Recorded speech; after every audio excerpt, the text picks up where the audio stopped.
Okay, welcome to the Milford High School Building Committee meeting of April 30th, 2025. The first item on the agenda is approval of minutes of the January 8th meeting. They were circulated this evening and they were previously emailed. Is there any discussion on those minutes? Motion. Motion by Patrick, second by Al, he beat you to it, and vote. All in favor? Unanimous. Michael Agajanian was not at that meeting, so he has to abstain. That's right. Okay. Second item on the agenda is the approval of warrant. We have warrant, but there's two. One is for Next Level, James Reefstall for $300, and the other one is for Melissa, $307.40. Any discussion? I'll combine them together. Motion for both of them. Mike Walsh, motion. Chris Wilson, second. And all in favor? It's unanimous. Pass around signature. Okay. Next item on the agenda is actually really why we're here. The final piece of the puzzle that the town of Milford has to supply to the MSBA at this point is the eligibility agreement that they actually prepare and send to us. I forwarded the email with all the attachments to all the members for review. It's not really open to an awful lot of negotiation. I mean, it's basically, this is the deal if you want to participate. I'll just point out a few highlights in there that jumped out at me. One of them is that our reimbursement rate went up a bit. Right now, it's projected at 72.54%. The instant significance of that is our $2.5 million budget to get through feasibility and schematic design. Just has $2.5 million. Of that, $1,813,500 is reimbursable. That's real money coming back to the town of Milford, getting through this study. Another piece was, if you look at the Exhibit C, and if you don't have it, I'll just tell you, there's incentive points that are available to us. The capital maintenance program that we submitted, we haven't heard back, but it's up to 2 points.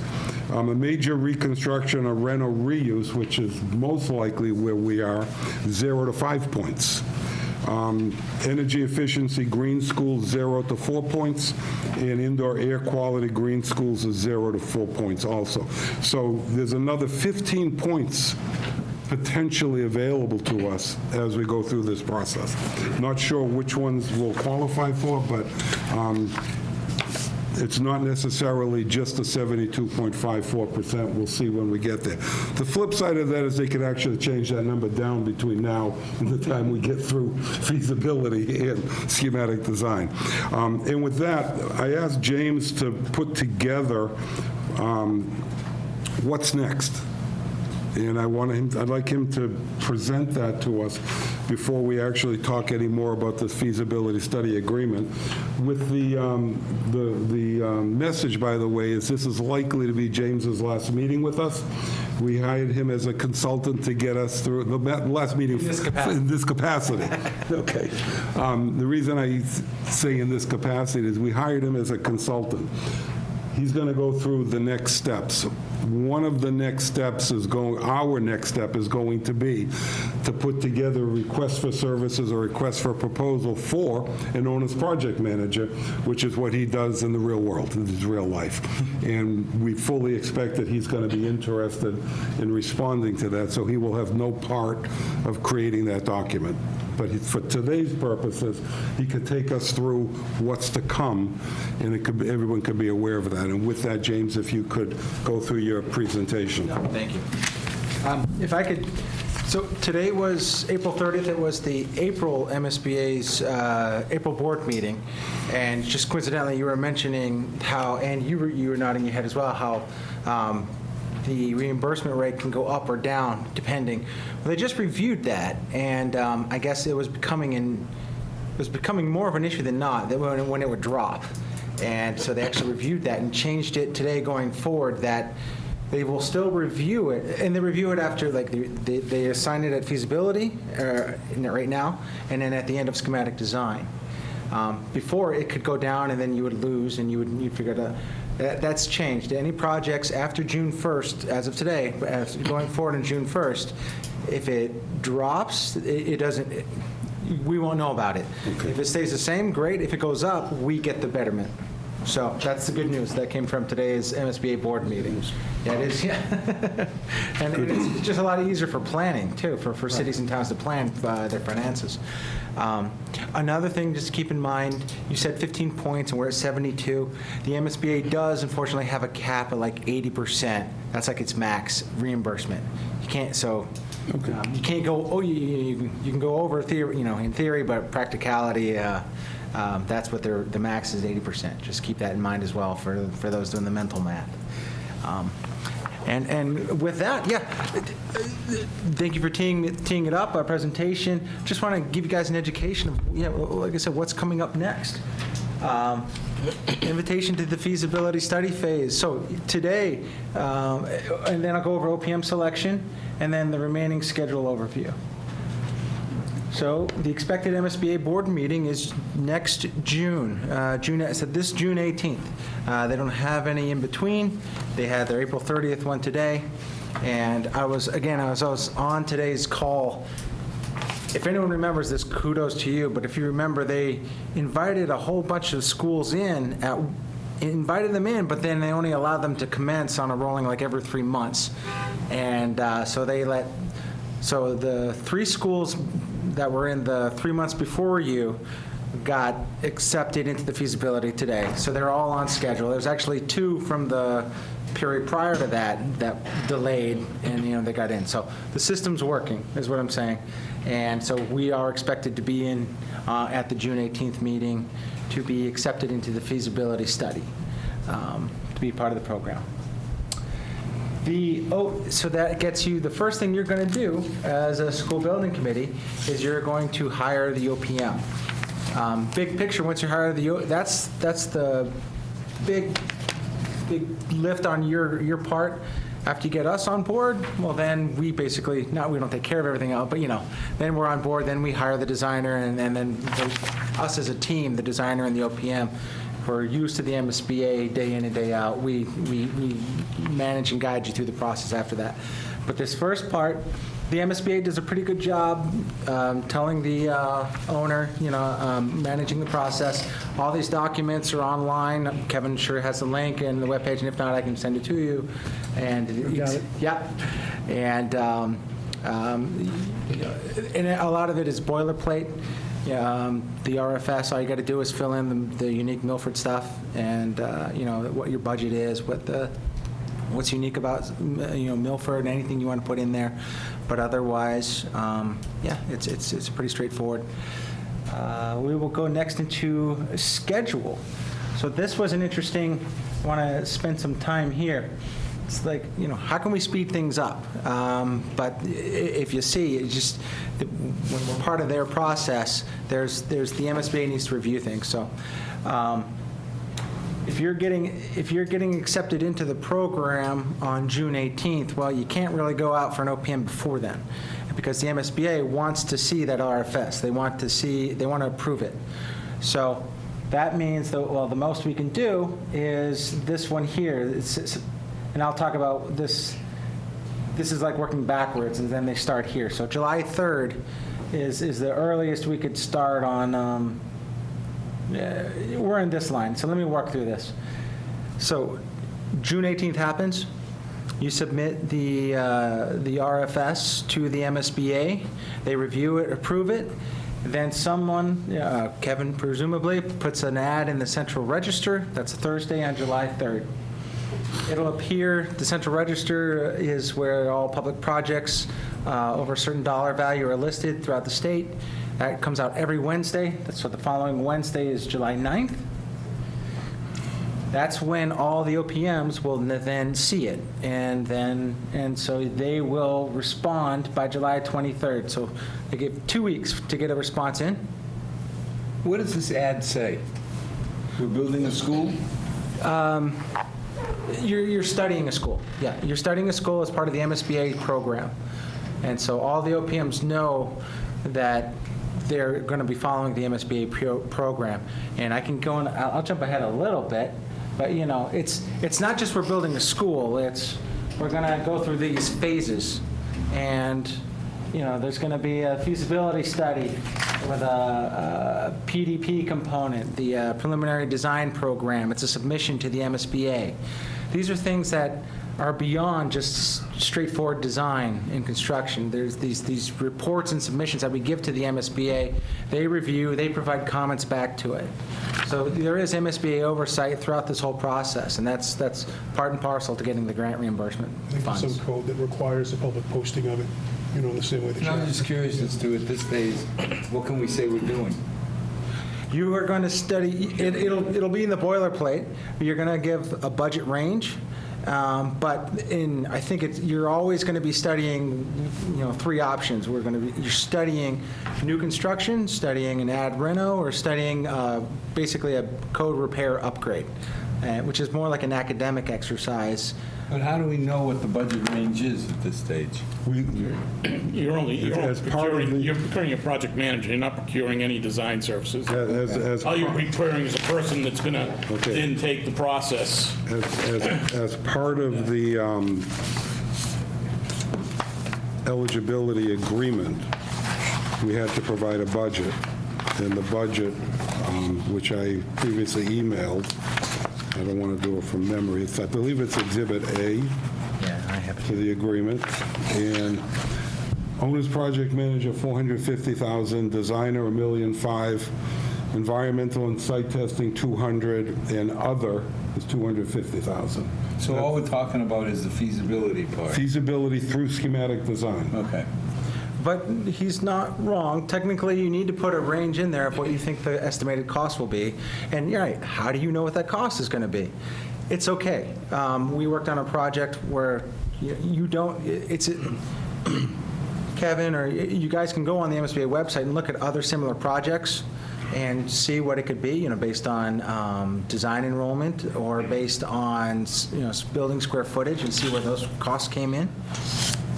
But ultimately, it's just a WAG, and once you get the OPM and the designer on board, you know, we can better that number, certainly if we think there's a better number when we go out to the designers. But really, what the designers are caring about is that budget that was set, this 1.5, and what their initial fee is going to be. And I think that component, prior to Woodland, but when we did Brookside, there was no owner's project manager. That came along after. And it was a 2005. huge disadvantage to a town that really doesn't know their way around. So you're going out to RFP directly for design services, but you really don't know where we're going. But the OPMs, everyone that's going to be looking at this ad on July 9th and responding by July 23rd, they already know what's going on. They're all part of the MSBA family, if you will, and they understand it's going to, you know, it's likely to be a renovation. It's going to be at 31 West Fountain Street because there's no other place to put it. It's going to be 2,120 students for an 8 through 12 school. And say, we've done 2,100, And they know what's, they and know it's what, going to be about X dollars. right, they'll have a better That idea. makes me feel better, because you asked me what the budget is, $100. Yes. Okay, so, but that's why you hire an OPM. Yeah. And the budget for the OPM is already determined. It's just notice to attract that skill set is essentially what it is. What's that, Beth? It's just notice to attract the skill set, essentially. Yeah, exactly. That's it. And I'm just going to interject just for a moment, if I may. Recognizing the incredibly short time frame that we're under, I've already asked 4 people from this committee, Mike Walsh, Rick Villani, Kevin McIntyre, and Josh Otland, to do the heavy lifting on this, to get the paperwork together, to get the MSBA filings done, to get it into Central Register. And the 4 people I picked were really, it was easy. The superintendent, the principal, and the 2 top people on this committee that are part of municipal government. And that's how we got to there. So, and I did, as a caveat, I figured we could be like the U.S. Senate, and I'll be the tiebreaker if it's a 2-2 tie at the end. So anyway, again, sorry to interrupt, but I did want to, recognizing the tight time frame, we're already moving forward with it. And if I may say a word of advice, knowing, so you can certainly start working on the RFS, writing it now. June 18th happens, June 19th, you can submit that thing right to the MSBA and say, oh, look, we already have it. We're done. We're ready to go. That's right. I never want the MSBA waiting for the town of Milford. To that end, you do have, so this is critical, just want to make you guys aware, you do have a time frame here limited. You need to receive between the 24th and the 13th, it's going to be hoofing it. You're going to be receiving them, reviewing them, ranking them, interviewing the top 3, and then submitting that package to the MSBA by August 13th. And then the whole point of that, getting the package to them, is so that they can, and then this package gets sent to, this gets us back to this first line, OPM review panel members. That's MSBA. That's MSBA. So you go through, select who you want for the OPM, then you submit how you did that, and it's all in these documents. They have, suggested format for scoring sheets, whatnot. They try to help you out as much as they can. And then you will sit in front of the MSBA, either, I don't know, a portion of the group, and along with the OPM, and then the MSBA will review or many times it's, they'll have a few questions, but ultimately approve your choice. It is your choice. But they may have comments, if you did anything wildly, So that's September 8th, and that's when, but in the meantime, right. But so once September 8th happens, that OPM, if they're any good, they'll come up and immediately, once they get notified that it's them, they'll have a designer RFS ready to go and submit that to the MSBA on September 9th. And so that's how we keep the schedule going as quickly as we can. So, we don't want to be waiting around. Wait, you're not expected to read this. This is a schedule I put together. This is this is how we manage the project, how an OPM manages the project. There's 150 lines on this. There could be more as we go along. What I just want to show you, though, is that's unique to the MSBA process for those who've done design and construction before, is all the, what I have is the yellow or the Milford, the district side, the OPM, the time when we're working on the project. But then the blue is when we pass it over to the MSBA. And then, we get, so here's the OPM panel review meeting I was talking about. Once we get the designer on board, for example, I'll let the OPM, we'll talk about that at a later date. But my point is, though, is that these submissions, there's the submit to the MSBA, submit the PDP to the MSBA, for example, then the MSBA reviews it and they'll provide comments. In the meantime, the designer is working on the next component, the next submission, and then they get the comments, and then they incorporate that, and then we submit the next submission, and it goes on like that. So, which brings us to, I just figured I'd show you this. It's in a nutshell. It's kind of amazing, just even big picture. You guys started this. I just started with a filing period, and I don't know how many you had before this, but this is the accepted filing period, and we're talking, 7.5 years. It's just a long process. We're 2 years into it, Now we're 2 years into it. That's right. and we've done nothing. Realistically. Yeah. Well, we held our spot in the queue, essentially. is what we- Right, Right. but as far as building a school, we're 2 years into basically a 7-year project, and we've done very little, but we're going to get real busy real fast. So when I was talking about the blue, and then I have that caveat in here, to submission, that's what I'm talking about. We're going to be working, and then our goal is to submit to the MSBA. And then we're going to work on the next thing while we wait for comments, and then we incorporate those comments and then submit to the MSBA. So it's a 2-month selection for us, get us there. The designer takes a little bit longer. That'll take us through, basically a little bit before Christmas. Then the designer's on board. We estimate it'll take about 4 months for that first submission. Basically, if you can recall, it's like a filter. You have many options, and you're trying to filter down to that one schematic design option, one choice. And that's what the point of the PDP and the preferred schematic, you're looking at 5 choices. And then you're narrowing it down to, at the end of the PDP to, let's say, 3 choices. So you're studying 3 choices in the preferred schematic report, PSR, but at the end of that study, you're going down to your one single choice, and that's what you're studying in the schematic design, and that's 7 months. And that one takes the longest part because if you recall what I said last time, you really want the schematic design for them to look under every stone, because we're going to be cost estimating this design, and this is the budget that the MSBA is agreeing to. And the reason why that's important is that you want a complete budget, because if come bid day you're over, well, the MSBA is not increasing their grant. So you want that budget to be as complete as possible, and therefore the design to be as complete as possible. So we spend time on that, on what we need to do. After that, we get the go-ahead. We go into what's called design development. Again, for those who don't know, there's feasibility, design phases. There's feasibility, then schematic design, then design development, construction documents, then bidding, and then you're into construction, and close out. So we need to finish up designing the set. We have construction documents at 6.5.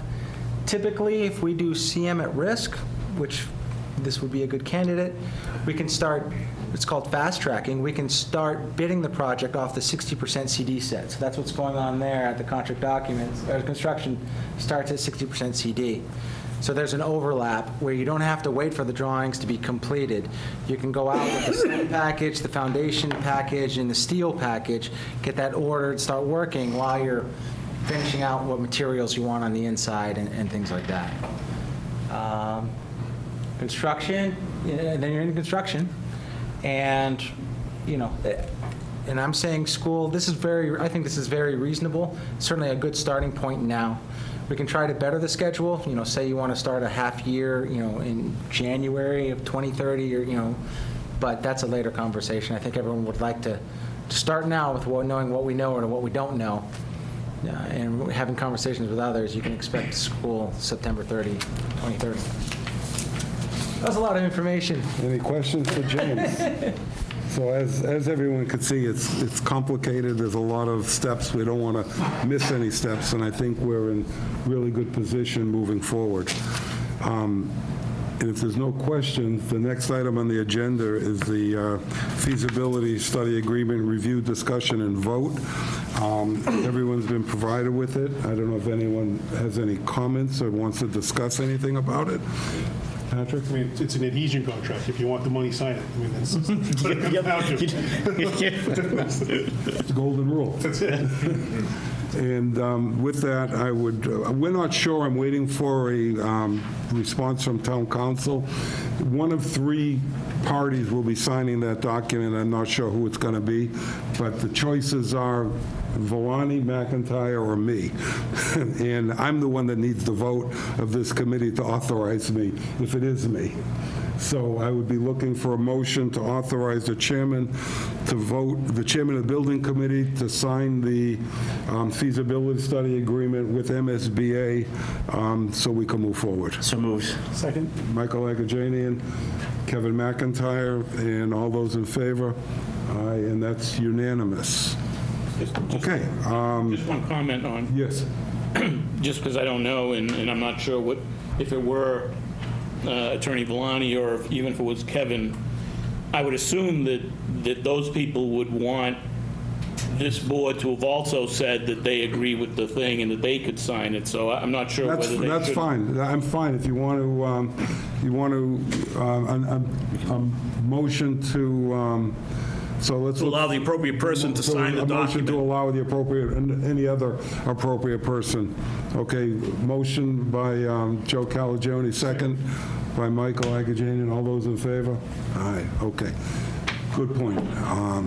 James? I'd just like to give you, in many of these contract agreements with the MSBA, it's almost always, they call it the, I'm forgetting what now, the CEO of the town. Right. Then the school superintendent, and then the school committee chairman.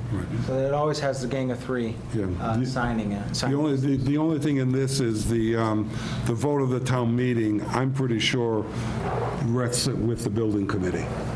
But I'm not sure, it hasn't been confirmed. That's what we're waiting on. But in any event, we'll get the right person to sign and then get it out of here. But the town council actually has to certify who's the person to sign it.